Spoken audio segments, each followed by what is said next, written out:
Assalamualaikum warahmatullahi wabarakatuh. Selamat datang di channel saya Tukang Servis Desa. Oke, hari ini saya kedatangan HP Realme Narzo ya. Dan ini HP-nya sebenarnya LCD-nya masih bagus ya, namun kadang itu bisa menyentuh sendiri info usernya. Ini ya. Jadi usernya minta ganti LCD baru ya. Oke, di sini HP-nya ini kayaknya belum pernah dibongkar. Jadi HP-nya ini kayaknya masih bagus ya.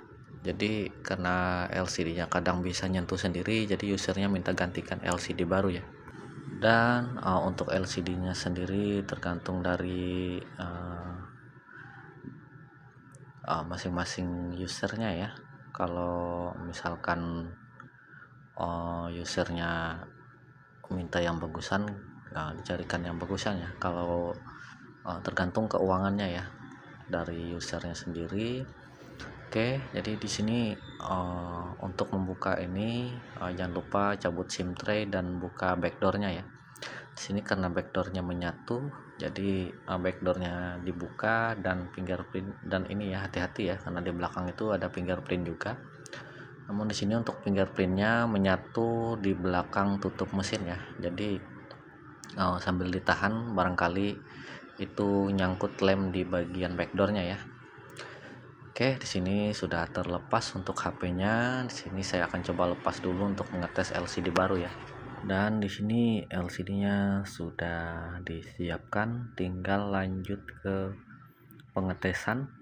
Oke, sini terlihat ya karena HP ini belum pernah dibongkar sama sekali, segelnya masih utuh ya. Jadi HP ini baru pertama kali ganti LCD ya.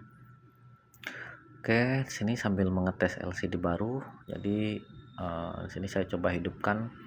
Jadi untuk LCD ini wajib dites ya, apalagi kalau baru beli ya atau dibawa sendiri sama usernya.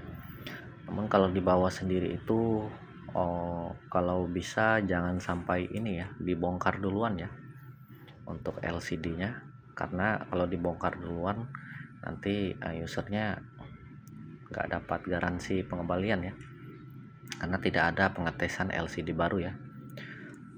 Oke, jadi di sini karena LCD-nya sudah dites dan alhamdulillah hasilnya mantap ya untuk LCD baru. Jadi tinggal lanjut ke pemasangan LCD ya. Dan ini untuk HP Realme Narzo ini ada beberapa persamaan ya untuk LCD-nya. Jadi di HP Realme dan HP Oppo ya. Oke, sini lanjut lepas baterai dan angkat LCD baru ya. Ya LCD yang lama ya. Jadi di sini LCD lama ini retak di bagian atas ya. Dan di sini karena LCD-nya sebenarnya masih bagus ya, namun kadang bisa nyentuh sendiri itu. Jadi ini LCD-nya masih berfungsi ya, namun bisa juga digunakan nanti untuk mengetes HP lain ya. Oke, di sini ada saringan yang di atas kamera depan itu di ini ya, di hati-hati ya, jangan sampai hilang karena itu sangat berfungsi sekali untuk menahan debu dan menyaring ke yang masuk ke kamera ya. Jadi di sini untuk bagian saringan ini masih ada ya. Jadi tinggal kepasang di bagian frame-nya aja ya. Karena biasanya itu nempel, ada juga yang nempel di LCD lama ya. Jadi pas pemasangan malah lupa. Oke, di sini sebelum dilakukan pemasangan kamera depan saya bersihkan dulu, barangkali ada debu atau sisa-sisa lem yang mengganjal itu dibersihkan. Usahakan benar-benar bersih ya, agar saat pemasangan LCD baru tidak ada bagian-bagian yang mengganjal atau cahaya yang keluar dari sisi-sisinya ya. Oke, sambil dirapikan, dibersihkan sedikit-sedikit sampai benar-benar bersih ya. Jadi untuk HP ini karena masih baru pertama kali diganti LCD, jadi tinggal di ini ya, dibersihkan dan membersihkan lemnya itu usahakan benar-benar bersih ya, dan pastikan tidak ada bagian dari lem lama yang masih tertinggal ya. Usahakan supaya bagian framenya rapi dan tidak ada yang mengganjal di bagian sisi-sisinya. Dan apabila sudah selesai pembersihan, jangan lupa di LCD baru dilepas semua untuk plastik-plastik atau ada busa atau lem yang mengganjal di LCD yang baru ya. Jadi pastikan semua tidak ada yang mengganggu ya di LCD yang baru. Sebelum pemasangan, sini saya lakukan pengecekan terlebih dahulu. Saya coba pasangkan. Jadi apabila dirasa sudah pas, lanjut ke pengeleman ya. Untuk bagian atas ini ada sensor, jadi hati-hati saat membuka, saat mengelem, karena bagian sensor ini apabila tertutup nanti malah tidak berfungsi ya. Oke, kasih lem secukupnya, dan pengeleman ini bisa kita lakukan di pengeleman LCD atau di bagian framenya ya. Tergantung kita yang mana kita sering lakukan. Jadi supaya aman ya. Jadi pemasangan pemberian lem itu bisa digunakan melalui LCD-nya, bisa juga melalui framenya ya.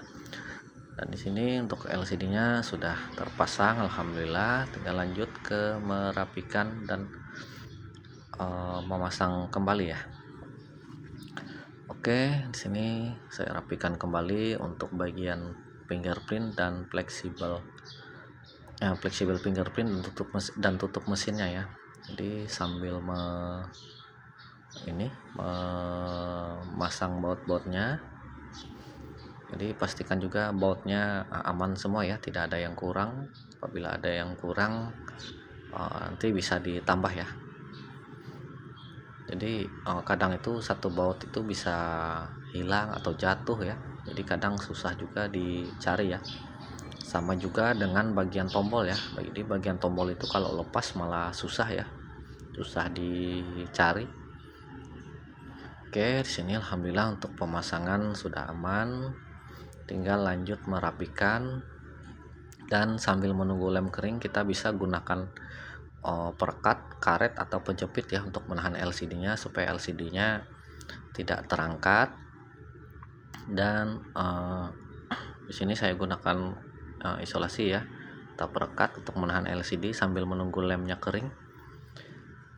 Jadi karena saya menggunakan karet itu jarang ya, karena karetnya kadang itu dipakai untuk yang lain ya. Jadi alternatifnya saya gunakan isolasi atau penjepit ya.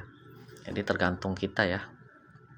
Dan ini untuk pemasangan alhamdulillah sudah selesai, dan sambil menunggu lem kering tinggal kita tunggu beberapa saat ya sampai lemnya benar-benar sudah aman ya, kering. Oke, alhamdulillah untuk pemasangan sudah selesai. Jangan lupa bantu like, komen, dan subscribe-nya agar channel ini terus berkembang lagi dan memberikan konten-konten yang menarik. Dan sambil menunggu lemnya kering, terima kasih. Assalamualaikum warahmatullahi wabarakatuh.